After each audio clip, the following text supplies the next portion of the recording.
It was a busy morning in the company's main branch. Employees rushed through the glass doors, greeting each other with forced smiles.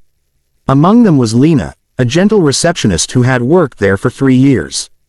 Despite her small salary, she always welcomed everyone with warmth. That day, she noticed a little girl sitting quietly in the corner of the lobby, her hands trembling as she clutched a small teddy bear. No one paid attention, until Lena realized it was Emma, the CEO's autistic daughter, who often came to visit her father. Emma looked lost and scared. The noise of the office overwhelmed her. People walked by without noticing, but Lena couldn't ignore the child's distress. She knelt beside Emma and spoke softly, "It's okay, sweetheart. Would you like to draw with me?" She gave her some colorful pens and a notepad from her desk. Slowly, Emma began to calm down, her eyes focusing on the drawings. It was a simple act of kindness, but in a strict corporate world, even kindness had consequences. Moments later, Lena's supervisor, Mrs. Clark, stormed over. "What are you doing, Lena? That's the CEO's daughter. You're supposed to be at your post," she snapped. Lena tried to explain. She was scared. "I just wanted to help." But Mrs. Clark didn't care. "We don't need emotional drama here," she hissed. "Focus on your job or leave." The harsh words echoed through the lobby, making Emma flinch. Lena apologized, feeling torn between her duty and her humanity. The elevator doors opened, and Mr. Ethan Cole, the company's CEO, stepped out. He was a tall, composed man, known for his seriousness and sharp decisions. Everyone straightened up immediately. Unaware of the scene moments earlier, he greeted his daughter with a rare, gentle smile. Emma ran to him and whispered, "Daddy, the nice lady helped me." Ethan looked at Lena briefly, giving her a polite nod before taking Emma upstairs. Lena thought that was the end of it, but it was only the beginning. Later that afternoon, Mrs. Clark called Lena into her office. "You're being terminated," she said coldly. Lena's heart sank. "Terminated? But why?" "You abandoned your post," Clark replied. "We can't tolerate distractions here." Lena tried to protest, explaining what had happened with Emma, but Clark waved her off. "Enough excuses. HR will process your papers." Tears welled in Lena's eyes as she packed her things. She had done nothing wrong, yet kindness had cost her everything. As Lena walked out of the building, she glanced back one last time, trying to hold back tears. Her coworkers whispered but stayed silent. No one dared defend her. Outside, she sat on the bench, holding her small purse, wondering how she would pay her rent next month. She looked at the glass tower behind her and whispered, "Maybe I really don't belong here." Unbeknownst to Lena, Ethan had overheard Emma's words earlier. "The nice lady helped me when everyone was loud," the girl had said. Ethan's curiosity grew. His daughter rarely connected with anyone.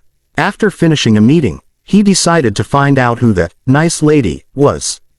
When he asked HR, they hesitated but admitted, "Sir, that would be Lena. She was just let go today." Ethan's expression hardened. She was what? Ethan immediately called Mrs. Clark to his office. She arrived nervously, sensing his tone. "Sir, is there a problem?" Ethan looked her straight in the eye. "Why did you fire the receptionist who helped my daughter?" Clark stuttered. I thought she was neglecting her duties." Ethan interrupted firmly. "She did what none of you could do. She helped my child." The silence in the room was heavy. Ethan stood, his voice low but powerful. "You're the one who should leave, not her." Mrs. Clark was stunned. "Sir, please, it was a misunderstanding." But Ethan had already made his decision. "Pack your things." Effective immediately, he turned away, signaling the end of her career. For the first time, someone had stood up for simple human decency inside those cold corporate walls. The next morning, Lena received a call she never expected. "This is Ethan Cole," the voice said. "Could you come to the office today?" Her heart pounded. She thought it might be about returning her badge or signing more papers. Nervously, she agreed and arrived at the company, holding her breath as she walked through the doors once more. When she reached the CEO's office, Ethan greeted her personally. He wasn't the cold executive she had imagined. "Lena," he began, "my daughter told me you were kind to her yesterday. She doesn't trust people easily, but she trusted you." Lena smiled shyly. "I just wanted to help." She reminded me of my little sister. Ethan nodded slowly. You were punished for doing something right. That's not how this company should be. He handed her a new contract. I want you back. Not as a receptionist, but as Emma's personal assistant and support coordinator. You'll work directly with her and me. Lena's eyes widened. Sir, I don't know what to say. Ethan smiled for the first time. Say yes. Emma already misses you. Tears filled Lena's eyes as she accepted.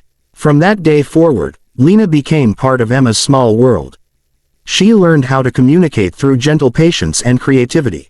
Emma began to smile more, speak more, and even draw her feelings.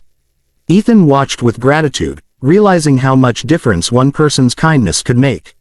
The once quiet mansion was now filled with laughter and warmth. One evening, as they sat together watching Emma draw, Ethan said softly, "You changed my daughter's life, and mine too." Lena blushed. "I didn't do much. I just cared." Ethan looked at her with a rare tenderness. That's what this world needs most. Their eyes met for a moment that spoke louder than words. Months later, Lena's story spread through the company, how a woman once fired for compassion became the heart of the CEO's family. Ethan implemented new rules to protect empathy in the workplace. And every time employees saw Lena and Emma laughing in the garden, they were reminded, kindness is never a weakness, it's the greatest strength.